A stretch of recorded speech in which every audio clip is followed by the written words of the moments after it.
Geordie Journo's back here at the Brandon Arms in Gosforth. Been a while. Favourite pub, love it, don't I? Yeah. Obviously, if you watched our last video where the three of us were outside St James's Park, we opened the floor out to you guys, asked what you'd want us to talk about in our next video, and there was plenty of comments, plenty of reaction. So, Liam, where would you like to start? What do you want to talk about involving Newcastle United based on what people were commenting? Yeah, so probably the main thing that I picked up from the comments of anybody who suggested what we should talk about was the idea of the next steps, the next part of the takeover or the next part of the PIF ownership journey. And I do feel like this is quite an important juncture in the whole immediate history of Newcastle United, immediate future, whatever. That probably doesn't make sense, but I'll try and make it make sense. Usually do. I try. No, so I think everyone was asking, director of football, chief executive, had news on that this week, which we'll discuss. Stadium, training ground, everyone's getting really sort of, I think everybody feels at the point now where it's like, right, next steps. And I think the end of the last transfer window, like I say, was it was a break point in many ways, and I think everybody else out there is right to be asking now, what next for this project? What next for my football club? And that's kind of what we're going to talk a little bit about today. Yes, because we very quickly got news at the end of the transfer window that Newcastle CEO they found a successor, because Darren Neal's last year, it was the end of the last summer transfer window, Darren Neal's announced that he'd be stepping down. Yeah. And now a year on, finally that appointment has happened. David Hopkinson, he's come over from America, he's got previous experience at Real Madrid, where he was head of global partnerships, working in American sport over in New York. Much more senior role, I would say, in Madison Square Gardens than the Real Madrid one. But yeah, he's had a lot of experience, hasn't he? Yeah, and now he's the new CEO, so goodbye to Darren Neal's. It's been a long time coming from Darren Neal's perspective, but finally Newcastle have found a successor. So what was your reaction to that news when it landed? Well, yesterday, people will be watching this on Saturday or potentially later, but the news dropped, I think it was Thursday afternoon. Yeah, it was. I mean, we do have a laugh on here and take the mick and things like that, and we'll have strong opinions as well. But we're also decent people, and I think it's really important that from yourself, me, Jordan, we do wish our very best to Darren Neal's. He's going through a terrible time. He was away on medical leave from June onwards. This was kind of known behind the scenes. We'd talked about that, we'd known that was a situation that was developing, so it became quite difficult, and even more difficult in a fraught summer. But we wish him all the best from everybody here at Geordie Journo's and National World as well. I think it's important for the company that we work for. Wish him all the very best. It's a long time coming. It's no surprise on the appointment. We all knew who it was going to be. I think he has a very good CV. I think one thing that screams with Hopkinson is growth, commercial, economic, sort of factors. He's done a lot of COO work. Doesn't look like he's ever been a CEO, no. Which is a different kettle of fish, a lot more responsibility. But I'm positive about it because I think they needed direction. It's felt a little bit rudderless at times. It has, yeah. This season. Last season, sorry. Yeah. Well, you can just go back to our video at the start of the summer we did at Walk Activity Dome, where we were speaking about there is a bit of a lack of identity at Newcastle behind the scenes, and this at least is one step to, like you say, this next phase for Newcastle, this new era, post Alexander Isak. This is a chance to do that. Yeah, I think the next steps now involve Newcastle United putting their big boy pants on. Newcastle United fans, I was talking about that key juncture before, and the key juncture for me is very much the idea that we were all told this by everybody with lived experience in other football clubs, and it was like, you're going to have to go through the big sale, you're going to have to do X, Y and Z. I think the fans have taken that on the chin, and they've taken that reasonably well, and I think it's okay for them to ask next of their football club to say, right, now you deliver. Now you go and deliver what you've promised you would deliver. And I think they will. I think the frustration, that's one thing I've never really lost, is I think the direction continues the right way. I think they will deliver on everything that they've said. I'm not sure about the number one, but it was a big claim by Yasser Al-Rumayyan, but look, we'll keep faith with it. I'm never certain of number one. I think that's a big ask. Yeah. However, what I would say is the idea of new training ground, new stadium, getting towards the top end and fighting for regular titles in English football, I'm certain that will happen at Newcastle United. The big frustration I think everybody had, and that's one that I've had, and kind of goes back to those earlier videos this summer, is the time at which it takes. Newcastle United has always felt like it's sort of trying to drive with a handbrake on, that it's always held back, and I think this Hopkinson appointment, very looking at it sort of the fascia of it, looking very sort of superficially, just at his CV, etc., points towards the deliverance of those promises. It points towards a push for economic and commercial growth at Newcastle United and accountability in that respect. I've been a critic of Peter Silverstone and how I don't think he's really delivered what he said he could deliver. I've asked him direct on these matters as well. We're going back a year now, but I asked him direct on these matters and gave some sort of excuses as to why, we don't want to price ourselves out. We don't want to price our current selves against our future selves and undersell ourselves for the future. Now I get that to an extent. I'm not a commercial head. I do a little bit of commercial work in terms of my job. Have to do these things. Geordie Journal's sponsors, which we'll get on to. Of course we will, and that's a bit of big news actually, isn't it? Coming up. Anyway, so I think commercially, I'm not commercially trained. I do a fair bit of commercial work in the job that I do in management, but I kind of feel like in Newcastle's respect, it's been that long, something probably would have been better than nothing. Now, I don't think they should massively undersell and just give things away, but I do think they could have done something in the meantime. And I get the explanation about the training ground not really being for sale because it's current, it's not new. Yeah. I think they will sell when it's new. The stadium possibly could have been. The training kit definitely should have been. Yeah. I think those are little things. I think it's a hard sell. I don't think Newcastle have got I do get it all, but I just want more. I'm not employed to do this. You're employed big money to do this. Go and do it. I'm frustrated by that you aren't able to do it because you've got more capabilities than me in that respect. But you kind of think, so I can't really judge in that really.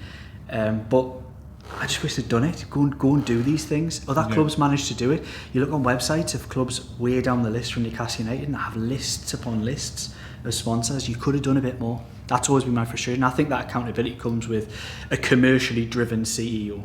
So I think that's positive. He hasn't got any football experience. I think he's a lot of media experience as well, which is interesting. Yeah. And you do a little bit of digging and research on him. He seems like the right kind of character, but we'll wait and see. I just hope it isn't a drive. I hope it is a drive for commercial growth, and not at the expense of necessarily all coming from fan pockets, because I feel like a lot of that commercial success recently has been driven by that. And I think there's only so much you can knock on the door when you're Newcastle United fans.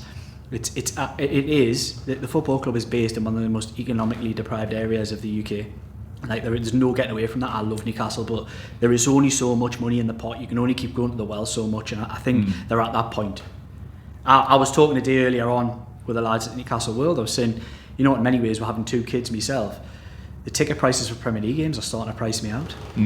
And I target cup games now, and I won't be alone because there's people with a lot less money than me who go to more games than me because of the job that I'm in, and I feel for that. I don't think this is the way forward.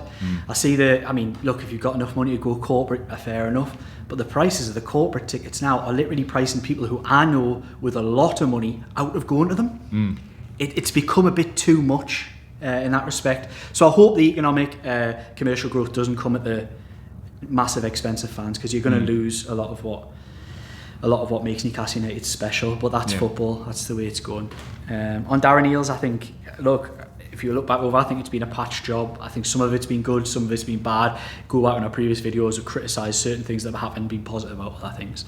So on that one, I think it's a good bookend, and I think it's like I say, at the point where Newcastle United have now got themselves to making a good appointment. Well, what on the face of it looks a good appointment. Positive appointment. Anybody to lead the ship is good. They now need to do the director of football, which we'll come on to. And it was important that those appointments, it was always going to come this way, came after the events of the summer. It's a fresh start, able to move on, and the big sale's important. Like I say, Newcastle fans have taken that on the chin, because it's what you always had to have. The club's now got money, it says it's got ambition, now it's time to show it. Definitely, and that's what it'll be. Actions will speak louder than words. And the appointment of David Hopkinson, we can all say, great appointment, but we'll only be able to judge on what we see and what Newcastle end up producing. What do you think of it? I'm just glad someone's there. We've got a figurehead. What I would like to see, which I think is a sort of criticism of Darren Eales, although he has spoke to the media quite a bit. I'd say he's been at the club 3 years, and we've probably had maybe 3 or 4 sit-downs with him. Yeah, I'd like to see a bit more regular communication, because when I spoke to Paul Mitchell about this time last year, he was like, this will be a regular thing. Never spoke to him again, and he was out the door 10 months later. Do you not feel maybe in the last 12 months, and this has been a problem that Newcastle United have had, is that there's been too many people and pulling in too many different directions? Darren Eales, of course, has been going through his own struggles, probably hasn't been as media available. Paul Mitchell probably had the intention to do that, then that totally blew up in everybody's face. And it was the like, one time you did, never do that again. Lock him in the cupboard. It didn't exactly go well. Yeah. You would hope that that'll change moving forward, because I think that's a really important thing. I think that's a frustration with a lot of fans. It's communication. You can accept a lot of things and a lot of actions from a club if it's transparent, if it's explained to them.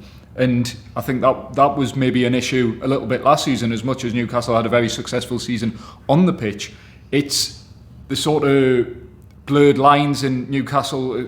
We'll get on to released a statement last year saying early 2025 we'll get an update on the stadium. Radio silence ever since, pretty much. Yeah.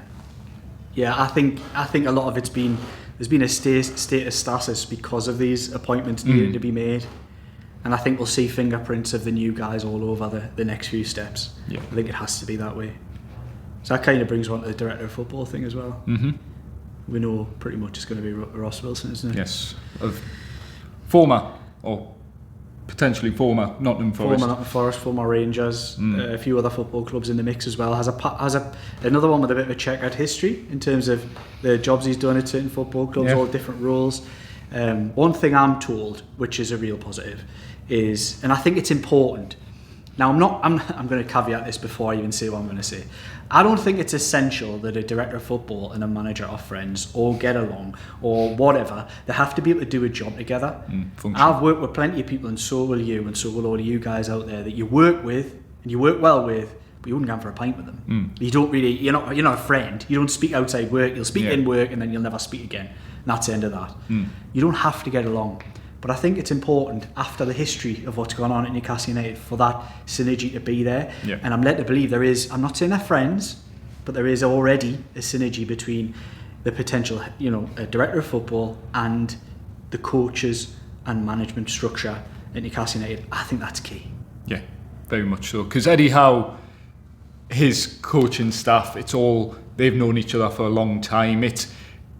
It's not a criticism, but it is quite insular. So it is. For outsiders to actually break into that is very hard. We saw that, say, for example, with under 21s coach Dermot O'Carroll, who came in and did a very good job in his season, but has left for first team opportunities elsewhere because there wasn't that sort of pathway to break into. It was already made up, wasn't it? The coaching staff. I mean, he turned down the Celtic job. How? Because he couldn't take everybody with him. It's very much about the unit. They all come as a package. They don't come alone, and anybody to get into that package. I mean, Graham Jones broke the package early on because he was kept on, but he was already kind of part of it. He'd already been a Bournemouth, with Tyndall. Was he with Howe? I'm not sure. He'd definitely been with Jason Tyndall, so there was definitely already that connection there. So he's the closest to breaking into it, but he was already part of it, really. A director of football just needs to probably. It's become a really important role now, knowing that there's a fair bit of PSR headroom and ability to spend potentially moving into the next 2 to 3 windows. Become really important. I don't think it's necessarily just about identifying players, but it's getting the right deals for Newcastle United. They needed a figurehead to really spearhead that, and he's got good contacts in football, I'm led to believe, which is what a bare minimum of a director of football. But there was a lot of bridges burned by Paul Mitchell. Quite quickly as well. It's been reported at Burnley. There was once reported elsewhere there was problems at Burnley. I'm led to believe there was problems at a few other football clubs as well. So it's one of those things that it's a bridge building exercise. I think the identification of players, obviously they've already got that structure in place now, but there has to be a little bit. I still don't buy into all this idea that everything Paul Mitchell did was wrong. He was the wrong man to deliver what he had to deliver. He upset so many people with his sort of brash approach. You met him once, didn't you? A couple of times. Well, I spoke to him once. Met him a few times. I didn't mind his approach when I first met him, but then there's a way of delivering the message, and he was not the man to do that. But what he did get right, Dom, was the fact that Newcastle United are overspending for certain players, and I think they're still doing that. The not fit for purpose message that was the main takeaway from that interview we did last year, that sort of bombshell interview which we spoke about outside the training ground a year ago, has sort of been almost vindicated to a degree with the PSR trouble Newcastle found themselves in, and then the way transfers happened this summer. Like we said in our previous video, it's been generally a decent transfer window for the club given the struggles they've faced and everything that's been thrown at them. But look, you look at it, and we said criticism you'd have is they were probably too slow and they've overspent on. So one thing I'm going to say before the comments come in on this one potentially is go back to our last video and we'll talk about the pros and cons and where we rated the window out of 10 and how positive we were about it. This is talking about something totally different. So I would say the criticism is overspend. They overspent on Wissa, rightfully so in my opinion, but they overspent on him. Yeah. They've overspent on Voltemada, which again was one they had to do. I think an optics thing, they had to do that. They've overspent on Alanga, very expensive for the player that they bought. Malik Chow. They could have got him definitely for overspent 15 on him. million less. Although it's still, you can kind of get away with that, but you're right, overspent. Who else was there? Ramsdale, loan fee. Ramsdale's fine, yeah. Jacob Ramsey, but PSR. Jacob Ramsey probably overspent as well to an extent, but I think he'll turn out to be decent value at the money that he's cost, because I think there's a lot there I like about him. But that's the thing, he wasn't wrong in that respect. And one thing that sort of kind of gets overlooked, and I think it's been so obvious this summer, is not everybody didn't want to deal with Newcastle United because of things that have been reported. There is actually a stance in English football that a lot of football clubs do not want to deal with Newcastle United, full stop. They're only friends. They don't have many friends in English football because of everything that went on. The takeover, all that kind of stuff, that there isn't many friends of Newcastle United. That needs to be actually realised instead of just whinging about, Saudi tax, don't. No. Go and shop at clubs who will deal with you and you can get decent deals from. And that, I'm sorry, is on the continent. It's not in England. Yeah. Chelsea, they've got friends at Chelsea, still remain to this day. I think they can do deals with Chelsea, no problem. I think there seems to be a lot of smoothing over of things, even though he's a lunatic at times. With Marinakis at Nottingham Forest, he seems to... Will that change with a new director of football? Well, yeah, it could, but... Could it help? Could it could be, well, yeah, it could go either way, you're right. But I think there seems to be a little bit of a connection there. It could be to do with the deals that they did with Flacademos, scratching each other's back, with Anderson and things like that. Then the Alanga deal. Great deal for Forest, that. Yeah, it was. And there wasn't much pushback. Look, it had to be done for Newcastle United. It's so sad going now, but... If Elliot Anderson stayed, it's a totally different point. He's not in England. He said it himself. He knows that. Everybody knows that. He wouldn't have got that many games last season. The midfield three would have kept him out, and he would have still been treading water. That's a move he had to make. I'd love to see. I know not everyone agrees. I want to see Elliot Anderson back in Newcastle. I really do. I think Eddie Howe would as well. Yeah, I wouldn't mind to see Newcastle overpay to go and get him back at some point. I wouldn't do it immediately. I think it needs to be a bit more time. But the thing I'll also say is, even if he came back tomorrow, he's still not starting. No. He's in a similar bracket to Jacob Ramsey, isn't he? Really. Yeah. Probably slightly above him, but it's a similar sort of bracket we're talking about. So no, I think there's a lot of work to be done, and I think we're now at a point where there's a line drawn, and I think we're at a new chapter. Yes. New chapter for Newcastle United. That's a better way to put it. I said a new era. A new chapter is probably a more fitting way to describe it, because every big club in the country has had that big sale, and this is Newcastle's first one, and it's how you react to this. And I think you have to have one. You probably have to have one of these every few years to keep you ticking over and trading. Trading is such an important part of surviving at the top end of the Premier League, and that's why the clubs with the biggest academies, who've been able to build those academies unchecked. Yeah. So that's why Chelsea can do what they can do, and it's why Man City can do what they can do largely, because they're building up of contact and scouting networks and academy projects was unchecked. I mean, it's still partly unchecked now, but it's just not the same. You can't click your fingers and do that overnight. Yeah. So I think Newcastle, they look like they're catching up. I've seen a lot of little bits of representation in the England youth teams and things like that. There's a lot more internationals at Newcastle now than there ever has been. So they are heading in the right direction. I just think one frustration with fans, and there'll be people watch us out there thinking, yeah, it probably is that, is we all want it now. And I think what this summer, if anything, has probably had to make we realise is, although the club was motoring along and feeling like it was a team outperforming a football club. Yeah. And the team, I imagine, will continue to keep outperforming the football club. While Eddie Howe is still the man. While Eddie Howe is the man.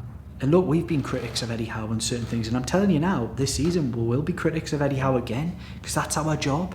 Our job is to look at these things. Critical friends of the football club. Yes, critical friends. I've even had this conversation with the football club and said, we are your critical friends, and there's nothing wrong with that.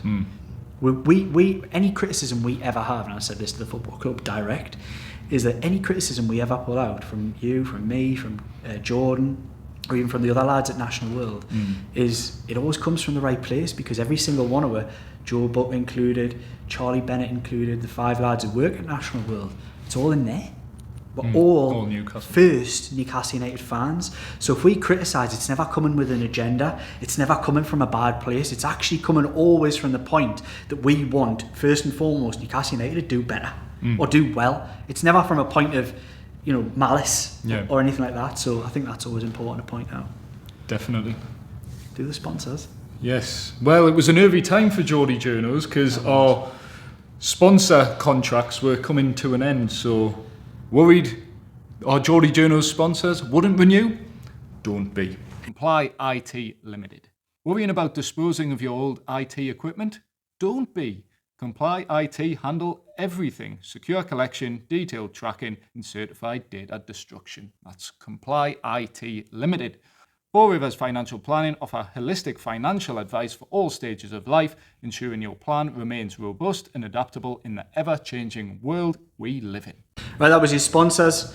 I want to say a massive thank you to Comply IT and Four Rivers Financial Planning. Both of those guys have renewed their 6-month deals with the Geordie Journos and are continue for the next 6 months. Proud sponsors of all Geordie Journos content. So a big thank you to everybody at Comply and everybody at Four Rivers. And also got to make sure to say a big thank you to everybody here at the Brandlin who continue their association with the Geordie Journos. Yes, thank you very much. Also, quickly to add to that, if you want to get involved, it all gets a bit beggy, doesn't it? Yeah. Well, if people do. I know, yeah. If you want to get involved with the Geordie Journos, just drop an email. The email, we can put it down below. Yes, we'll put it in the description. If you want to get involved with sponsorship, it's entirely up to you. Or you want to be associated with the Geordie Journos, do get in touch, because that's something we can facilitate in future videos. Yes. Right, last little bit. Sick of talking about him. Not even our player anymore. But we'll have to, don't we? I think this is the end. Is this the line? Yeah. This has got to be the line, because there's been some chatter. I've seen a lot of people getting very angry about it was Sven Botman, Anthony Gordon, public thanks to Alexander Isak, and a little bit of a love-in on it online, which didn't go down very well when Newcastle United fans. Dan Byrne kind of underlined his stance today. So you know what, glad it's over. Wish him all the best as long as it's not against Newcastle. And I think that's a fine approach. Yeah. So what did you think about the public Instagram post? 'Cause I've got my view on it. I'm sort of just send him a message. If you've got that close friendship, I think you'll understand. I think it was a message from those two players where it's like, we're sort of on your side with it. I thought so too. That's what I thought it was. It's going public with it and going, yeah, we're behind you, Alexander Isak. We support that. Well, no, Anthony Gordon, in an ideal world, would be a Liverpool player if he had his wish. Would, yeah. And Sven Botman, again, maybe a little bit tone deaf with it, but I think it was just a statement of support for Alexander Isak and basically making their stance clear that they were probably on his side behind it all. Yeah, I didn't like it. I didn't think it was necessary. It wasn't. I actually totally understand it by the same token, because there are friendships. You have friendships. They obviously are good friends. They wish their mate well, moving on. There's nothing wrong with that, really. But I think in the climate I think it was wrong. I don't think you should be doing that. You're employed by Newcastle United, and you're thanking a bloke who you know how he's gone on. You know what he's done to your manager, and you know what he's done to the football club who still pay your wages. I didn't like it, but it doesn't really change anything. It'll be forgotten about very soon. Yeah. But it just at the time wasn't a great look, and I don't think they should have done it. Not publicly. You can, like you say, speak to your mate in private. Yeah. You don't need to. It's just this modern age of needing to say things in public and get sort of, I don't know, everybody's looking for likes and everybody's looking for justification of their comments and their friendship. And I didn't like the Gordon one particularly because we know the history of Liverpool. It's almost like him twerking for Liverpool in some respects. It just felt a bit just keeping his hedging his bets almost. I did. But it is what it is. I'm not going to hold it against either player, but the one thing that really stuck with me, it wasn't great. It wasn't a great look when your manager's still your manager. And we know the relationship between those two, and the very public statement of Alexander Isak, which was seen very much as a direct attack on the manager himself. Didn't think it was great decorum for Anthony Gordon and Sven Botman to be very public about it. Yes. Let us know what you guys think about that, but that's it for us, I think. Yeah, I mean, you and Jordan are the face of Alexander Isak. I know, honestly. I think that one, you cut that up quite well. I think it went quite viral, didn't it? It did, yeah. What about the live bed? It was good. It was all in good fun, and I think Liverpool fans are probably missing the point that if Newcastle did an interview like that, Jordan even said, if Newcastle talked about Johan Visser, what do you think of the Seahorses? We're probably taking the mick out of it too. We're taking the mick out of the interview, not Liverpool or not Alexander Isak. Yeah, and sincerest apologies for the guy who did the interview. No idea who it is. But yeah, it was just a little bit of fun. I don't know why anybody takes it so personally. I think it's probably the less regular watchers or the newbies this summer who think we're a mickey taken out of the club. But we do this all the time. Yeah, I think it's been these videos in general. I mean, our day jobs, we're writing about transfer stories. It can be quite monotonous at times. You're writing the same names over and over, and you different things. You're getting pulled in all different directions, different information. These videos have been quite cathartic, where we've just been able to stand up, sit down, and just have a chat as mates almost, and then you guys watching it as well. And I like to think a lot of the comments the other day were quite nice, where it's like we've sort of brought some lightheartedness to a situation which could have been or was for a lot of people very disappointing. So yeah, thank you for those nice comments, and yeah, it's been a nice transfer window in terms of doing these videos, even though it's been a bit all over the place. Welcome all the newbies as well. We had loads of Liverpool fans over this summer, and I hope you do sort of stick around because we've enjoyed the interactions as well. It's always nice to get different perspectives from a different angle, and I've really enjoyed, like we say, we always look through the comments. Haven't got time to answer every single person, but the ones that jump out, we do tend to you were dropping a few comments in this week, and there's some nice stuff. And we'll continue to be ourselves. I think like you said there, Dom, there's a catharsis about getting together and just being able to chat. I think people like the fact that they see more personal side, because we can't write like this. No. So we do get a chance to talk like this when this is our channel. And we're not really held up to any standards of any publication, because it's Dom, Jordan and Liam's channel, not National World or not some big organisation. This is our channel. We run it and we say what we want, however we want. We always try to be nice about stuff, but we'll have a laugh as well. Yeah, and if you like what we do, please remember to like, comment, share, subscribe, and ring the bell for all your latest Geordie Journos content. Our next video proper, I think, will be ahead of the Wolves game. Me and Jordan at the Eddie Howe press conference. We may well do a video before that. If you have any ideas, be sure to drop those comments below.